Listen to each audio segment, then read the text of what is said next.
Hi guys, my name is Crystal and welcome to my YouTube channel. Welcome old subscribers, welcome new.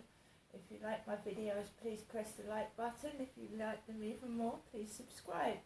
Alexa, what's the time please? The time is 8:27 a.m. Alexa, what's the date today? Today is Thursday the 8th of September. And Alexa, the weather? Currently, in Rochester it's 14 degrees Celsius with rain. Today, you can expect lots of clouds and thunderstorms, with a high of 20 degrees and a low of 13 degrees. And Alexa, can you tell me a joke? Alexa, can you tell me a joke? How does one train hear that another one's coming? With its engineers. It's engine ears. She said, how can you hear another train coming? With engineers. Very funny.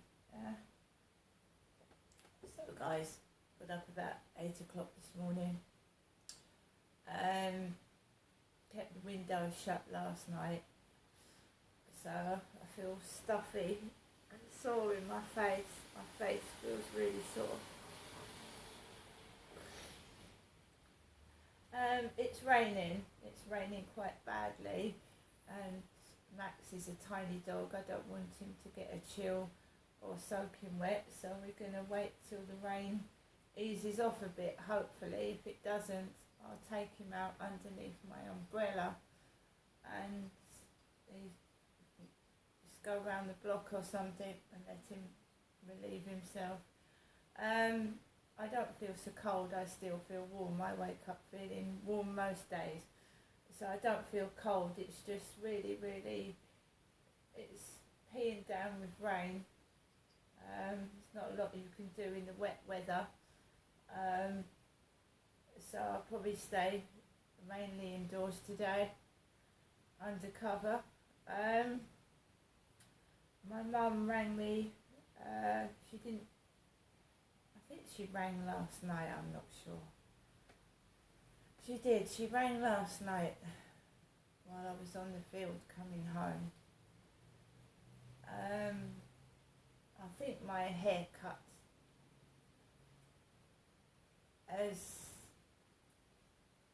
I look completely different. I think my haircut's probably scared my mum off. I don't know why.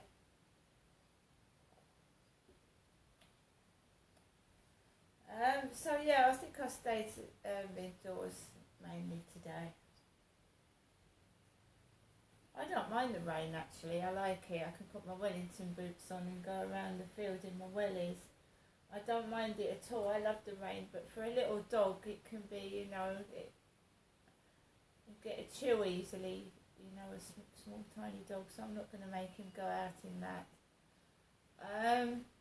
Alexa, can you put LBC radio on? LBC London from Global Player. It was like one of those, when the last person leaves, will they please switch out the lights? The economy was the underlying economy was in a dire condition. We had exchange control, dare we remember that? Yeah. And there was a palpable feeling at that time that the UK was all about yesterday. They would have no future. There was net emigration. People were not trying to get into the UK. They were rushing to leave to Australia or Canada or the United States or the Middle East. Yeah. It was a miserable place to be. I remember it really rather well, being a despondent. And Thatcher turns up, abolishes exchange control. Half the world panics, says, how can you do that? Pound promptly rallies. And of course she then goes through a whole series of reforms, many of them profoundly unpopular at the time, privatisation amongst them, reducing taxation, and over time changed the entire direction of travel of the United Kingdom. Of course, did many things that made her unpopular, but the economic direction of travel of the UK fundamentally changed in that period when Thatcher was in power. Today, the situation that our Prime Minister inherits has got lots of big issues, but they're not core. Striking is unhelpful, but it's not a core issue. The UK has got its economic self-confidence. We've got great industries, financial services, specialist manufacturing, pharmaceuticals, services.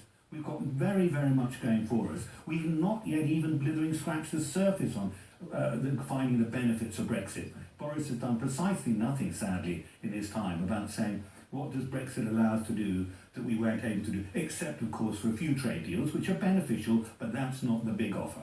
The last couple of minutes together, there are benefits to be had from Brexit, are there, Lord Spence? Yes, many.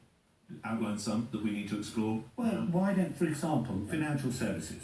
There are loads, you don't want me to bore you with techie, of European regulation that have been lumbered on financial services, which should be peeled off. And one of them, which again will of course not poll well, is would you take away the cap on bankers' bonuses?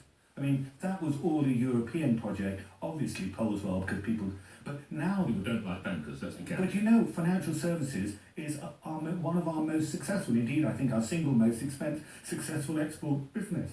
And if we want to retain the City of London as a leading financial services centre, we should get rid of all that baggage on our backs. We've moved away from the financial crisis. It was more than 10 years Back ago. the bonuses is what you're saying. And that's just one example. Right.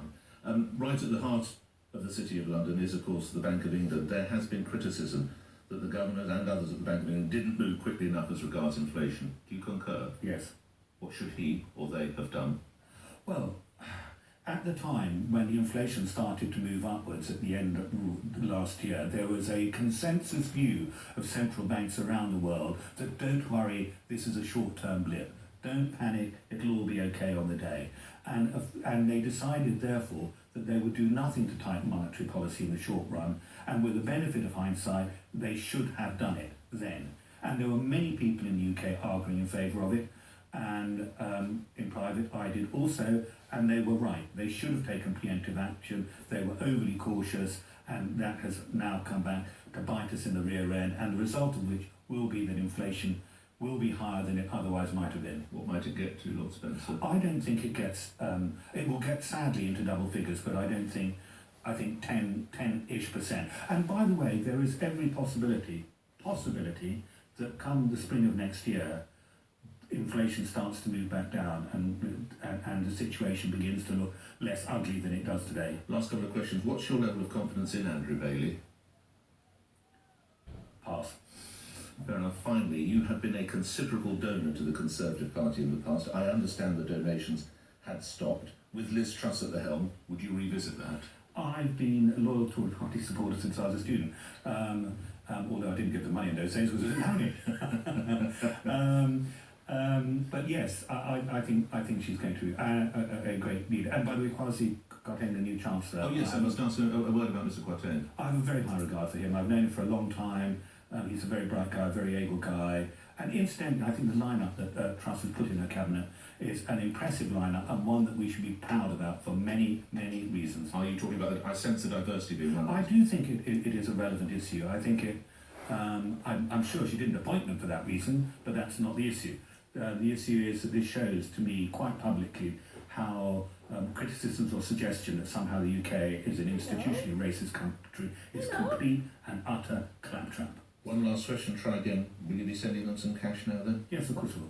Back on the dock. Yeah, but don't phone me today. No, don't worry. Great having you. Thank you, Michael. Now Lord Spencer, founder of NextScript, formerly ICAP, the biggest business in the country, in the world, former treasurer of the Conservative Party. Thanks for your time, and I'll hold you to that. Come and see us again soon. Would you do it? Yeah. Grateful. 8:35 LBC News headlines.